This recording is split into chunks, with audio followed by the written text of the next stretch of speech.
Let's bring in our guest for today, Comelec Chairman George Garcia. Sir, magandang hapon and welcome back to the StoryCon. Magandang hapon, Sir Ed, Chairman. Ami, Sir Ronald, magandang hapon din po sa mga kababayan po natin. Oh, magandang hapon po. Hi, Chairman. Yes, sir. Sir, I won't start off with a generic question na how was the first day of campaign kasi I'm sure you'll get there anyway. Let me start off with a particular, with a specific case. We just had a reporter reporting from Ilocos Norte, from Lawag, where the administration slate is kicking off its campaign. Tell us kung tama to, mali. May mga campaign posters ng mga central candidates nakapaskil doon sa entrance na bakod ng eskwelahan na public. Kinakailangan po, Sir Ed, pagkatapos ng pag-hold nila ng kanyang ganyang klaseng rally, ay dapat tatanggalin kaagad yung mga materials na naandyan po sa lugar kung saan po na-hold yung rally. Napakaliwanag po yan sa ating pong patakaran. Hindi po dapat may iwan. Sapagkat kung sakali pong may iwan yan, ay susulatan po ng mga local Comelec namin, yung mga nag-iwan ng mga ganyang posters upang tanggalin ang lahat ng yan 3 araw pagkatapos matanggap yung mismo pong ating notice. Otherwise, mahaharap po sila sa election offense o kasong diskwalifikasyon dito po sa komisyon. Chairman, hindi doon ginawa yung rally sa eskwelahan. Iba pong venue. Ibang venue. Oo. Tsaka ito po public school. Hindi, I don't know if you can even hold a campaign rally in a public school. Hindi doon yung rally. Hindi doon yung rally.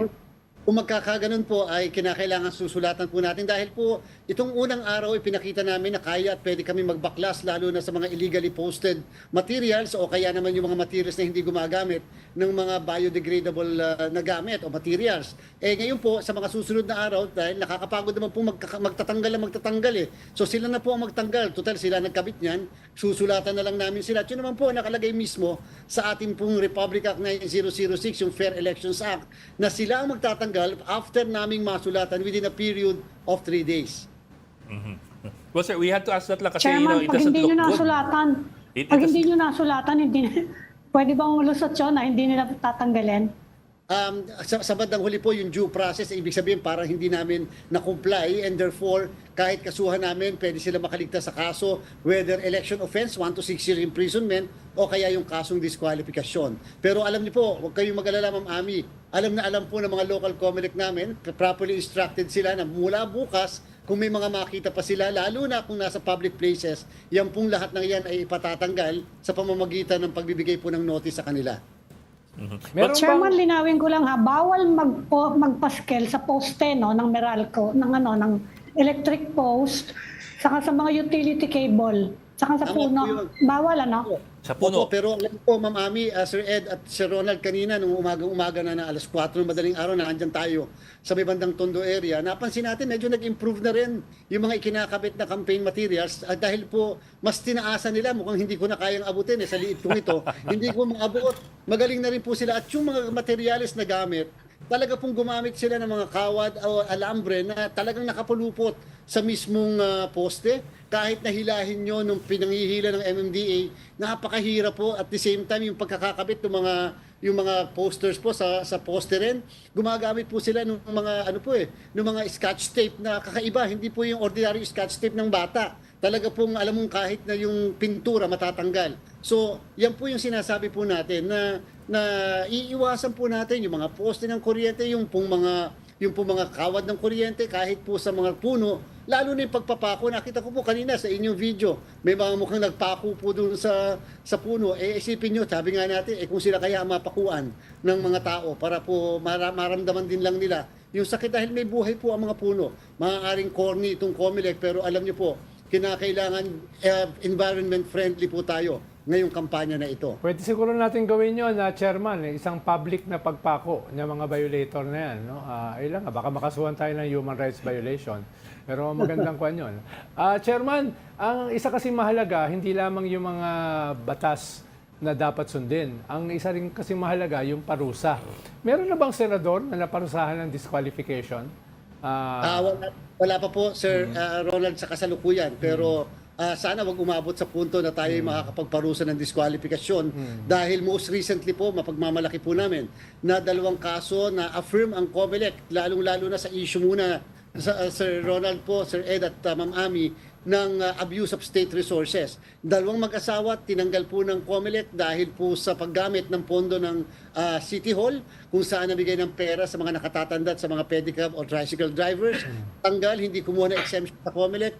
Affirm po kami ng Supreme Court. Yun naman pong pangalawa sa posisyon ng governor ay gumamit po ng printing press ng Kapitolyo. Parang pinersonal at sinarili yung printing press at nagpagawa ng kanyang mga campaign materials doon, dinisqualify ng COMELEC. Inaffirm din po kami noong isang araw lamang ng ating pong Korte Suprema. So ibig sabihin po, kung mayroon po tayo mga ganong efforts sa issue ng vote ng abuse of state resources, hopefully po dito sa issue naman ng illegal campaign materials, ano mga paglabag na yan, pag meron kami na disqualify, sana makasakali ma-affirm din tayo ng Korte Suprema. Yung AKAP ba, pwede mag-fall sa ganyang klaseng violation? Paggamit ng state resources? Una, namibinigay po kasi tayo, Sir Ronald, na initial exemption. Sabi natin, napaka-stricto yung mga nilagay natin na kondisyon. Isa po doon, yung pagsasubmit, Sir Ronald, ng tinatawag na guidelines na ipinangako po ng ahensya. Hanggang ngayong araw na to, wala po tayo natatanggap na guidelines na iyon, kung kaya hindi pa po ganun magiging effective yung una nating naibigay na exemption sa AKAP, lalo na dahil maliit lang naman po yung hiningi nila. Mga 3 linggo na po nakalilipas, meron po silang panibagong request para sa second batch ng AKAP. This time, medyo malaki na po. Hindi lang po ito MB na po ito. Hindi po natin ina-actionan kasi para sa atin, yung una nga po, hindi pa nabibigay yung guidelines. Ba't naman tayo mag-a-approve ngayon na hindi natin nakikita paano ipamamahagi, paano masisiguradong hindi yung gagamitin ng politiko para sa kanilang sariling kapakanan, at paano masisigurado na yung mga benepisyaryo ay napili ng tama at hindi galing sa listahan ng mga kandidato lamang.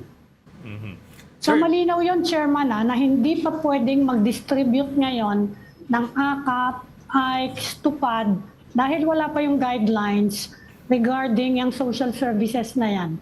I-clarify ko lang po. Hindi pa pwedeng mag-distribute na Opo, yung pong social services ban na tinatawag, kasama yung public works ban, base po sa batas ay 45 araw pa po, Ma'am Ami, before the election. So ibig sabihin po, ngayon po ay hindi pa po 45 araw, and ngayon ay 90 days pa lang, and therefore wala pa pong social services ban. And therefore, kung nag-issue man po kami ng exemption, yun ay para lamang sa 45 days before the election. Pero gusto rin po nating liwanagin na ngayon po ay nagdesisyon ng COMELEC na yung pong lahat ng mga ayuda na pinamimigay kahit binigyan po namin ng exemption sa 45-day period before the election ay wala po at bawal, absolutely prohibited 10 days before the election. Walang AICS, walang tupad, wala pong iba pang ayuda o katulad halimbawa ng AKAP na pwede maipamigay 10 araw bago maghalalan.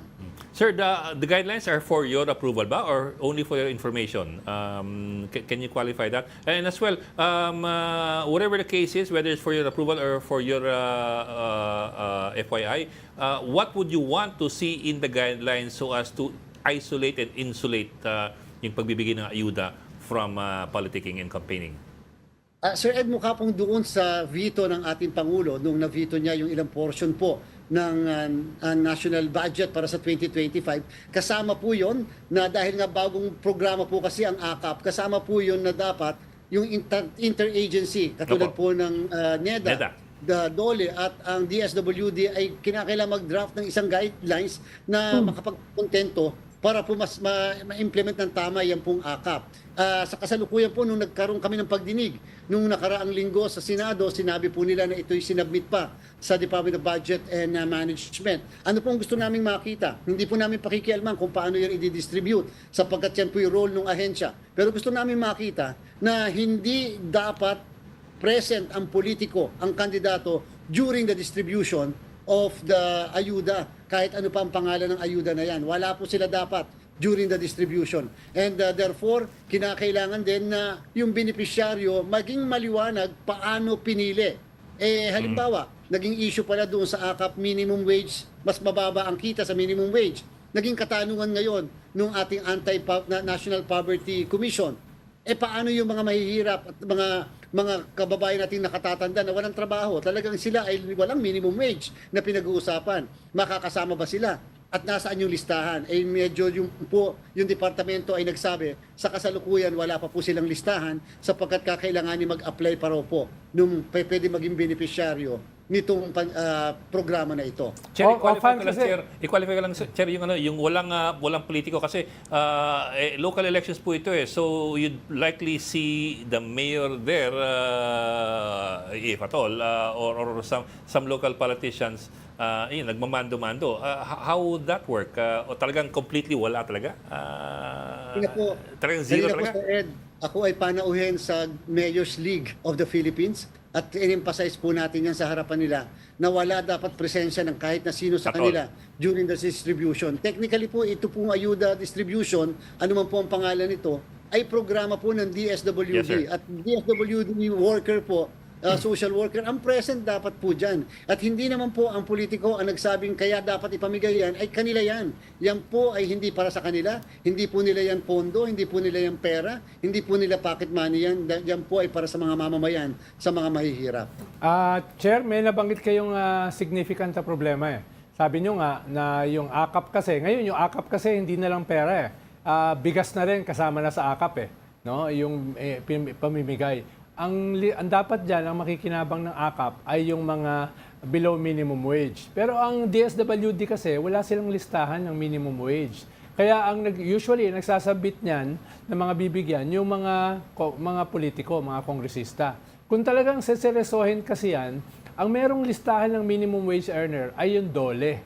No, yung DOLE. Kaya doon sa sinabi nyo, very significant dyan kung sinong ahensya ang nagbibigay. Kung yun talaga ang criteria, minimum wage earners, DOLE ang may listahan yan, hindi DSWD. Tama po kayo, yun din po ang lumabas sa pagdinig ng Senado noong nakaraang linggo na dapat ang DSWD ang may listahan. Pero ang katanungan din, ito po Sir Ed, Sir Ronald at Ma'am Ami, hindi po ba pagka parang binigyan nga daw po yung mismong below the minimum wage, parang kinokondo, parang okay lang sa atin na pinasesweldo yung mga kababayan natin ng below the minimum wage. And therefore, parang nabibinipisyo ang pang-employer at yung kakulangan nila ay tinutustusan ng pamahalaan na dapat ay sila ay nagbibigay ng eksakto at tama na kita doon sa mga manggagawa. So yun po yung isa sa mga issues din na lumabas during the hearing ng ating pong Senado. So, linawin ko lang ulit, Chairman, hanggat wala yung guidelines ng interagency group, hindi po pwedeng i-release yung mga ayuda na yan. Sa 45-day period of the campaign, hindi po magiging effective yung exemption na ating pong nabigay o ibibigay sapagkat nakabase po yan doon sa kondisyon na sinabi po natin, lalo na yung pagsasubmit sa atin ng guidelines na kanila pong na draft o ginawa. Chair, cambio lang So, po ako. kung gusto Sige. upuan niya ng DBM dahil naiinis daw ang DBM sa Congress, pwede nilang upuan hanggang matapos ang eleksyon. Ay hindi po madidistribute. Theoretically, pwede. Hindi po nila madidistribute yung pong ayuda na yan sapagkat nakabase po yung pagbigay namin ng exemption doon sa mismong Guideline. guidelines na yon. Chair, cambio lang po ako ng konti. Pinag-usapan namin kanina ni Tita Ami at ni Tito Ronald. Itong campaign paraphernalia, of course, may limitasyon dyan ang COMELEC kung gaano kalaki at gaano karami at gaano katagal dun sa mga public areas. Pero yun nga, may jurisprudence na walang magagawa ang COMELEC with the private areas and private places of private people. For example, yung mga billboard na naglalakihan ng mga LED billboards dyan sa SLEX, NLEX, EDSA, hindi po regulated yan kumbaga ng COMELEC kasi we're cracking down on the smaller campaign paraphernalia. Pero yung mga higanting pagkamahal-mahal, hindi po magagalaw. Dahil nga po nasa private property, Sir Ed, ang naging limitasyon na lang namin, dapat kung ang isang kandidato ay merong ganong kalalaki, dapat ay hindi dapat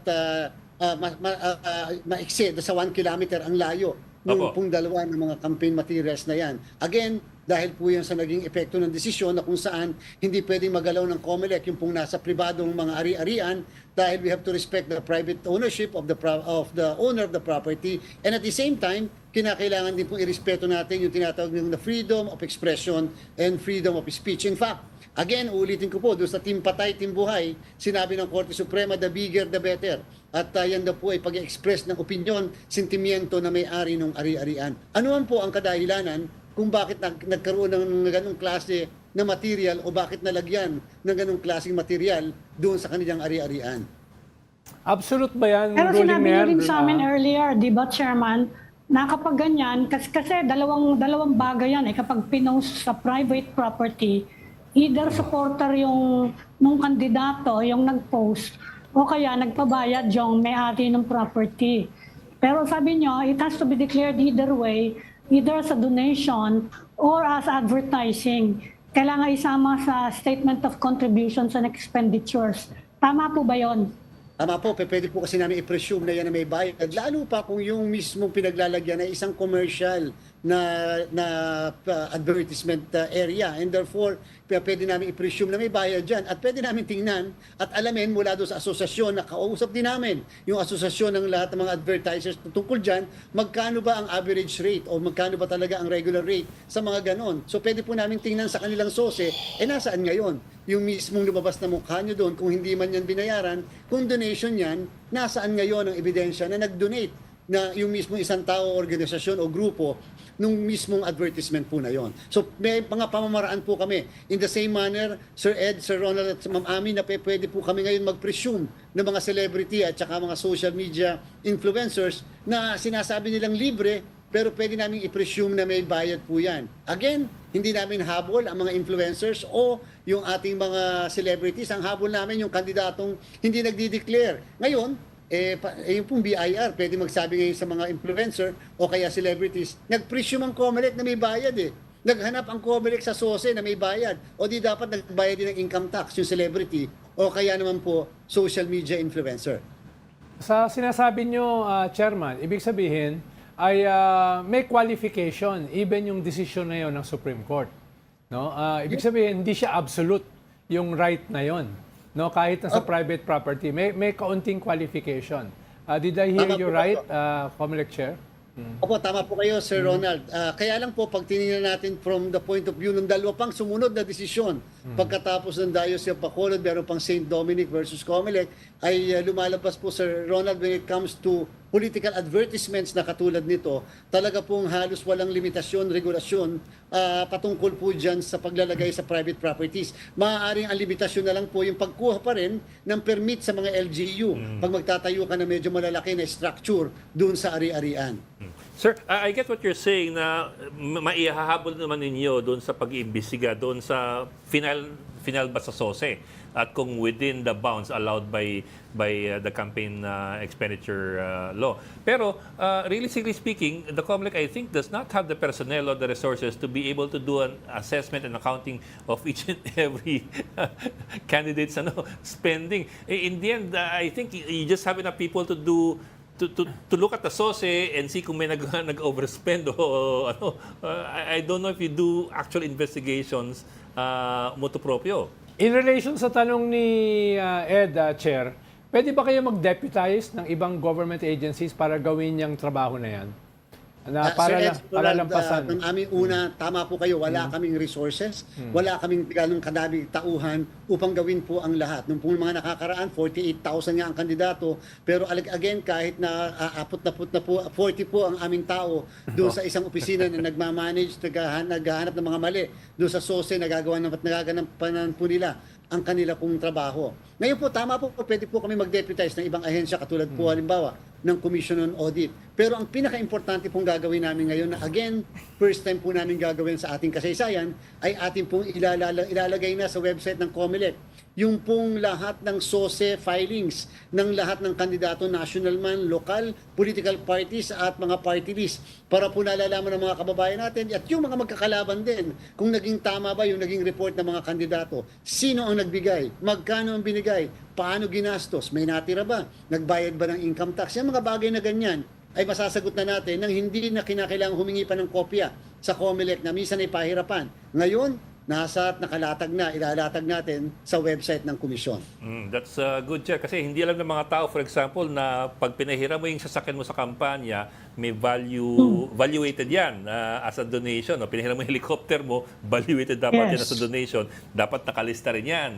And O so kaya on the naman line. po, Sir Ed, katulad halimbawa sa mga ibang pinapakita nyo sa inyong mga video, pagka halimbawa may ginamit na sasakyan at pagkatapos titignan mo ngayon ng SOSE, may mga na-report ba na may ginamit na sasakyan ng araw na ito, nagrenta nagrenta ng trompa sa araw na ito, yan ba yung nailagay dyan? Pag sinabing pinahiram lang, o ano equivalent sa donation yan? Yun po yung ating sinasabi na maaaring mahirap, pero pwede po kasi namin matrace, lalo pat may magre-report sa amin at may magko-complain, bakit ako na nag-donate, hindi nilagay ang pangalan ko dyan sa listahan? Bakit ako na ganito ang binigay ko, may resibo pa ako, ito lang ang amount na nilagay dyan sa SOSE. At saka, Chair, hindi yan simpleng na election violation. Di ba kung ano yan, pwede yan mag-fall, lalo na kung government employee ka at nilabag mo yan, doon sa Anti-Graft and Corrupt Practices Law. Tama Code po. of conduct. Opo, at Republic Act 713, yung po tinatawag na ethical standard for government Code of conduct, yes. At tatandaan din po natin, maliban sa violation niya ng SOSE law, which is therefore election offense, yan din po ay kasong perjury. Dahil lahat po ng SOSE ay pinapanumpaan ng mga kandidato, yung treasurer o secretary general o presidente ng partido na nagsasabit po ng SOSE sa COMELEC. Okay. Na criminal offense din. Sana- Sige. Sana po ay mag-succeed kayo kung elect chairman. Sana maraming ma-discourage na tumakbo. Ngayon pa sinabi yung kampanya. Okay. Maraming salamat. Maraming salamat Yes, sir. po. Maraming salamat po sa inyong tatlo. Mabuhay Salamat, po. Thank you, Chair. sir. Comelec Chairman George Garcia. Thank you, luck po, Chairman. Good luck po sa inyo. First of 90 days and then March 28, first of 45 days. Good luck po sa Comelec.